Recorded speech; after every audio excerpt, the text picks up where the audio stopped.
Hey, I was just about to head up to your room. Do you need anything from that cafe downstairs? I figured you were probably resting or maybe battling a vending machine. Didn't expect radio silence. You okay? I'm better than okay, actually. I've been having these waves of pressure since early this morning. At first, I thought it was just the usual Braxton Hicks, but then they started getting sharper.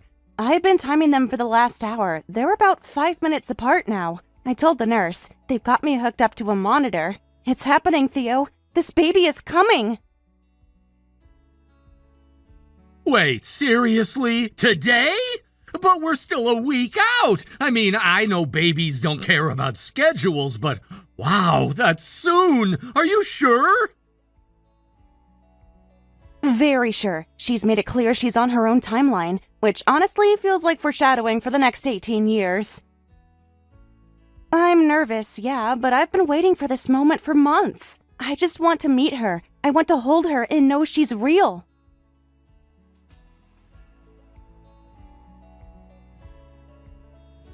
God, that's wild. I mean, we talked about this moment 100 times, but I still thought we had more time to ease into it. And this is probably the worst timing to bring it up, but Ivy messaged me earlier. Remember her, Ivy Becker from high school? The one with the lifestyle blog and the Baby Bump TikTok series? Yes, I remember her. I'm pretty sure she's doing a product review on her stretch marks next. That's the one. Apparently she's in labor too. Got admitted this morning. Said her contractions started sometime last night. I was surprised to hear from her. She sounded pretty stressed. She doesn't have anyone with her from what I could tell. That's sad. I can't imagine going through this alone. At least she reached out to someone, though I'm not sure why she chose you of all people. We reconnected a while back, kind of accidentally. Just friendly conversation here and there. I think she just panicked and messaged the first familiar name in her phone. I told her I'd check in, see if she needed anything, but obviously you're my priority. I'm on my way now. Alright, just let's keep the focus here. One big event at a time. I'm kind of hoping our daughter doesn't arrive while you're out playing emotional support to a classmate. No chance. I'm headed straight to you, no detours. I'll be there before the next contraction.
I need your help. I was admitted this morning.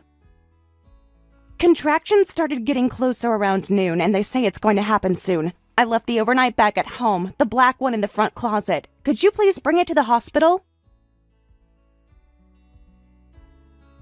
I'm in labor and delivery, room 506. The nurses said you can just drop it off at the front desk.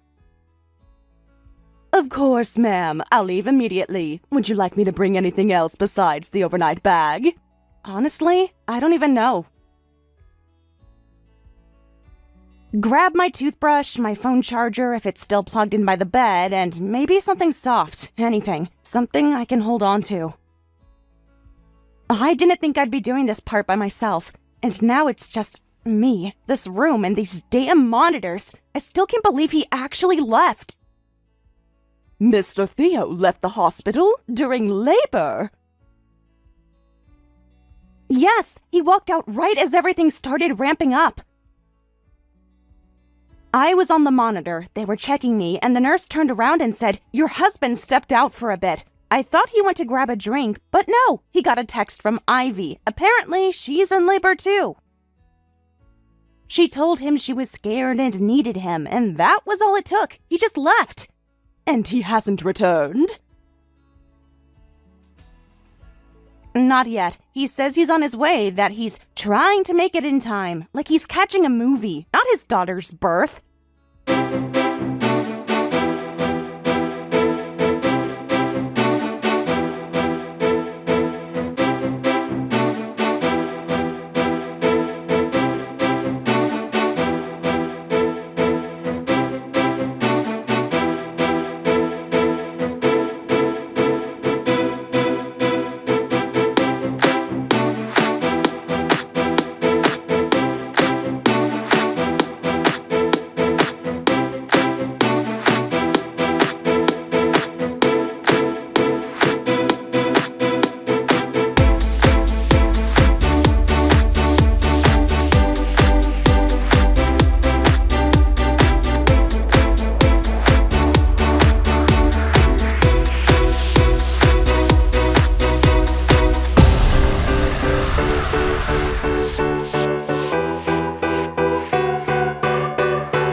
priority about who you showed up for when it actually counted. You didn't choose your child. You didn't choose your wife. You chose someone else's panic over my pain, and you did it without hesitation. I didn't know you were that...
Tired and too in denial to say it out loud.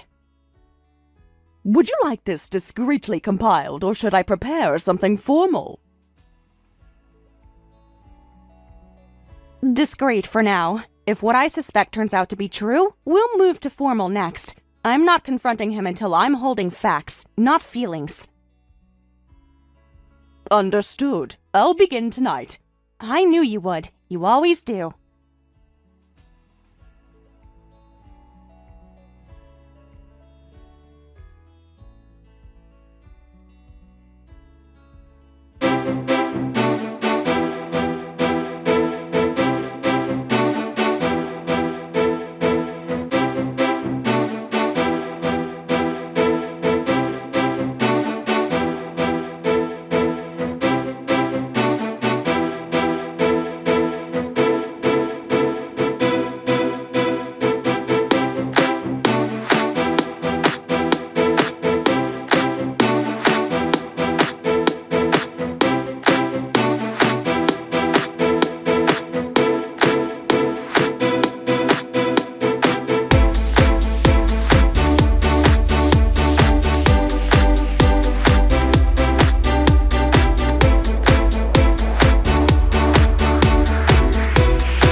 all over and let you take whatever you want. You think this is about taking something from you? No, Theo. This is about holding you accountable for something you already did. You don't get to talk about fairness when you lied for 2 years, got someone else pregnant, missed your daughter's birth, and then tried to act like all of that could be erased with a bouquet and a few fake tears. This isn't revenge. This is the invoice. I didn't sign up for this. I didn't agree to support some surprise baby Ivy decided to keep. I told her I wasn't ready for that. I made that clear. She said she had it under control. I never wanted this to be permanent. Newsflash, reproduction doesn't come with a cancel button. If you didn't want it to be permanent, maybe you should have thought about that before playing house with another woman. While your actual wife was home wondering why her husband always smelled like hotel soap. That test doesn't prove anything beyond DNA.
the truth. And she agreed, just like that. I brought her a cheek swab kit and a gift bag under a bottle of baby lotion and a burp cloth. She didn't hesitate. She even thanked me. She said she didn't know how she would have gotten the courage to do it on her own. She handed it back to me without a second thought, and I made sure it ended up at the lab that same afternoon. God, she had no idea what she was handing over. She thought she was securing her future, and for a moment maybe she was, just not the future she imagined. You let her keep texting him, didn't you? Let her believe she still had a chance? Of course. She thought her departure would clear the path, that once you were gone, he'd be free to love her out loud. She didn't realize he was never going to leave unless someone shoved him, and she definitely didn't expect you to do the shoving with paperwork. And once she realized I wasn't disappearing, she panicked.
Or court battles or this never-ending war where everyone hates me and nothing I do is ever enough. She backed me into a corner. I wasn't thinking straight, and now you're acting like I'm some monster. Nope.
Justify that sink, and the trash, and the dust on literally every flat surface.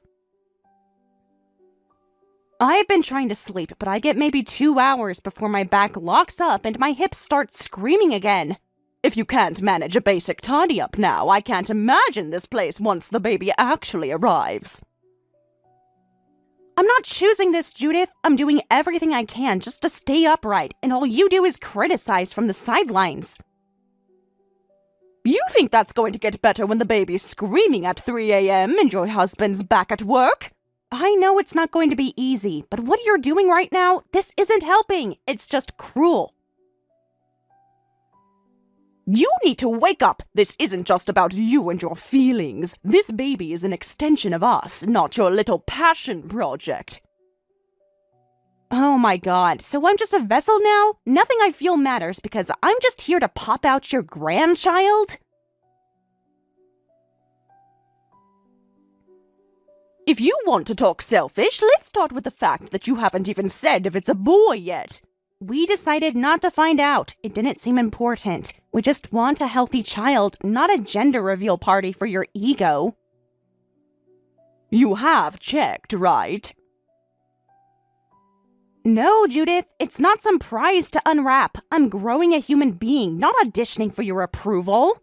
Firstborn sons matter in this family. You really think a daughter's going to carry the name forward? You seriously think I can choose that? Like I'm out here genetically engineering a male heir to meet your weird legacy quota? Well, you chose a C-section over natural birth, so you clearly like shortcuts. Maybe this is just part of that same pattern. That wasn't a shortcut, it was a medical decision, but you don't even ask about that because it doesn't fit your narrative. I'm not here to coddle you. I'm here to make sure you don't ruin what we've built. What you've built? No, you don't get to tear me down and call it family tradition. This is my life, not your legacy.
walked faster instead of waddling like a pity parade. I just had major surgery, Judith. I'm still recovering. I'm not even supposed to be lifting things yet. Oh, here we go. The dramatic monologue about how hard your life is. Newsflash. Women have been giving birth since the dawn of time. Not everyone gets sliced open and...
That's what you've reduced me to.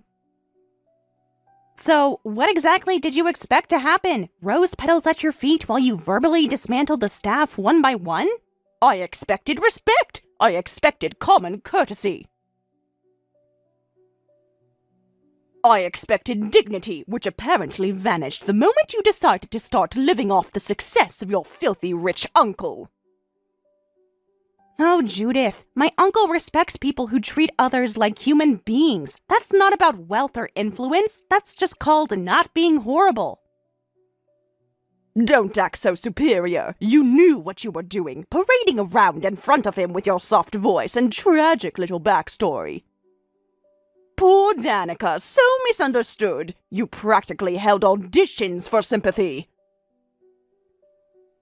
It's not my fault you can't tell the difference between someone being loved and someone playing you. He sees me. That's the part that infuriates you, isn't it? Don't flatter yourself. He's a lonely, sentimental fool with too much money and no children of his own. You walked in and filled that vacuum like mold in a vase. And yet, somehow, you're the one who got thrown out. Funny how that keeps happening lately. This is your revenge. You think I don't see it? You think I don't realize you've been orchestrating this whole slow-motion collapse of my life? From behind your smug little curtain, no less. I didn't have to orchestrate anything. All I did was stop cleaning up after your messes.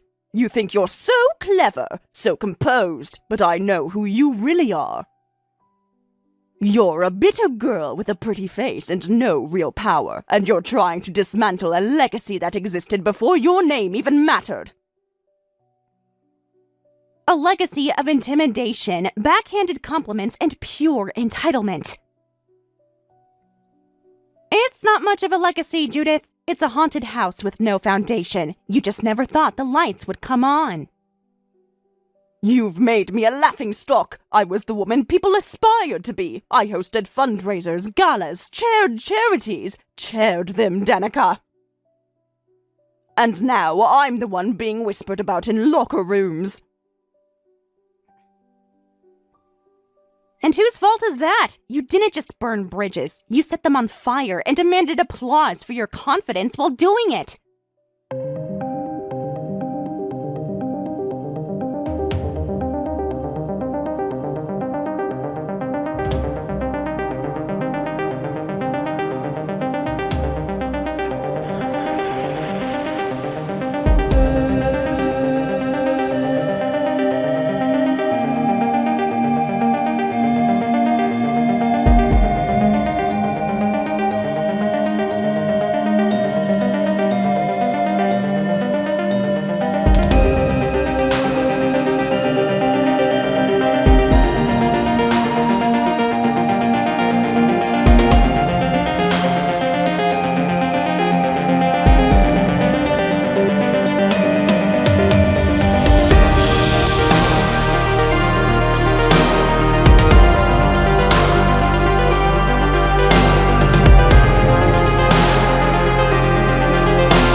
And even though Dad still had an active role, she thought he'd fully retired years ago. She hasn't spoken to anyone at his company. She hasn't even been near that office.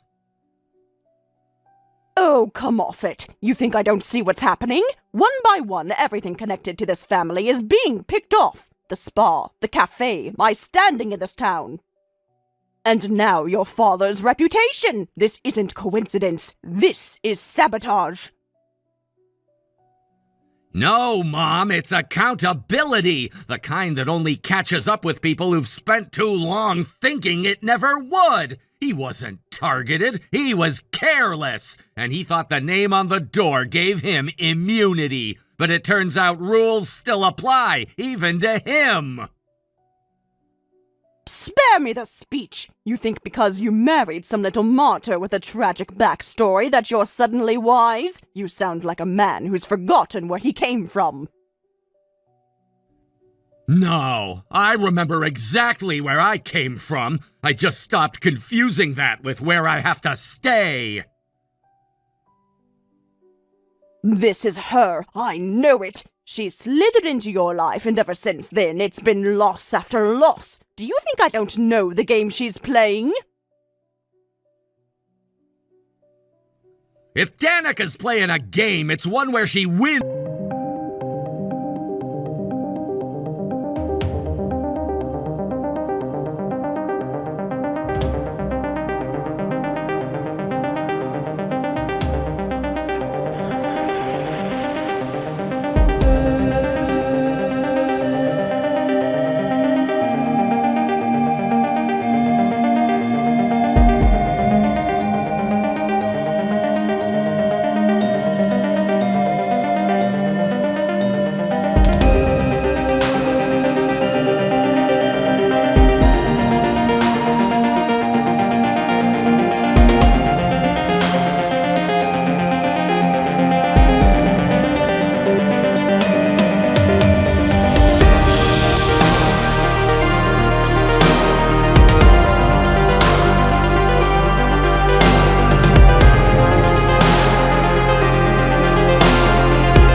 reputation was in tatters until there was nothing left but me. And suddenly, now I matter.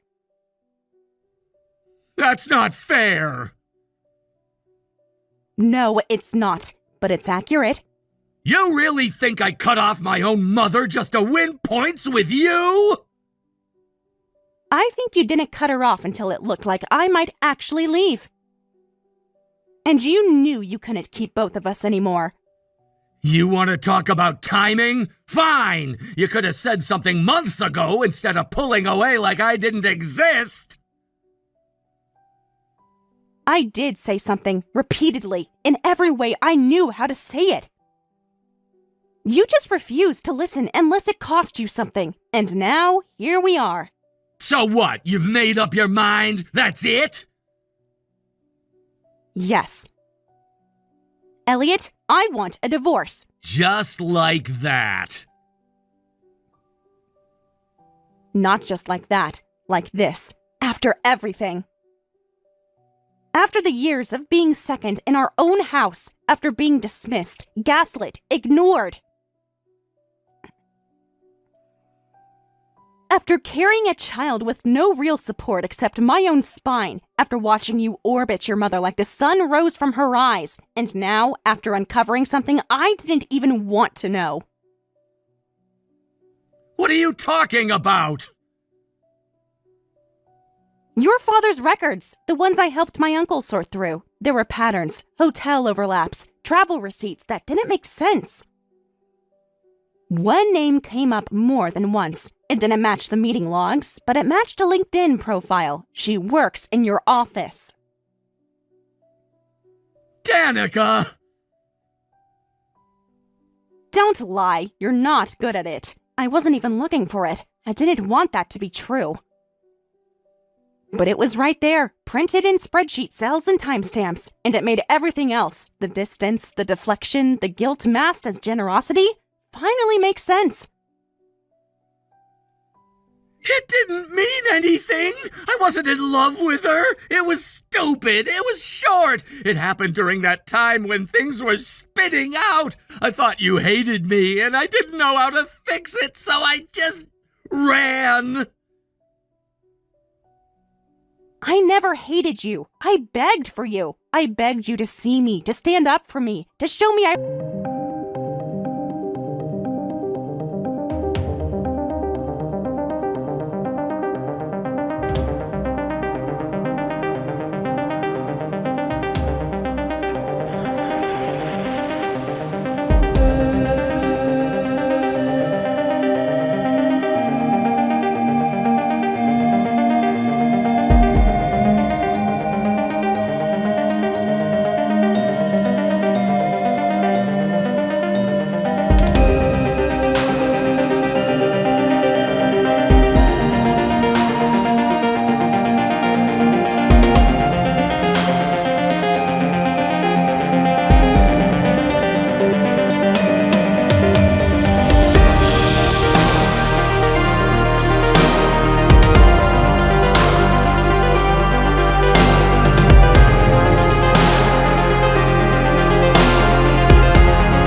we are, Judith. The echoes have finally caught up to you. You called me disposable, and now the world has returned the favor. I'm not asking for everything. I'm not asking to come back into your lives. I just hoped that maybe, somewhere inside you, there's a part that remembers I'm your child's grandmother. That there was once a time when I thought I was doing what was best. My son will grow up understanding what kindness looks like, not performance. He will learn compassion, not convenience. And he will never be taught to open his arms only when his hands are empty. I'm not going to let him be taught by someone who only finds humility when there's no one left to beg.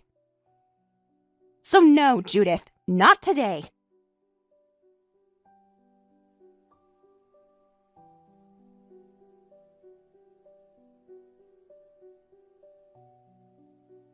People warned me I was making a mistake, that if I pushed too hard, cut too deep, I'd end up alone. But the truth is, I've never felt more surrounded, not by people, but by peace. Judith hasn't contacted me since I said no. I don't think she knows how to ask twice. Last I heard, she lost the house. She's living in some rental miles from the life she used to brag about. And Elliot? He signed the papers like a man turning off the lights in a room he never paid attention to. No apology, no epiphany, just silence, which frankly suits him better than any speech ever did. I didn't need revenge, I needed distance, and once I stopped trying to make them see me, I realized how loud my own life could be when their voices weren't drowning it out. My son will never learn to fear the people who claim to love him. He'll never think control is a form of care.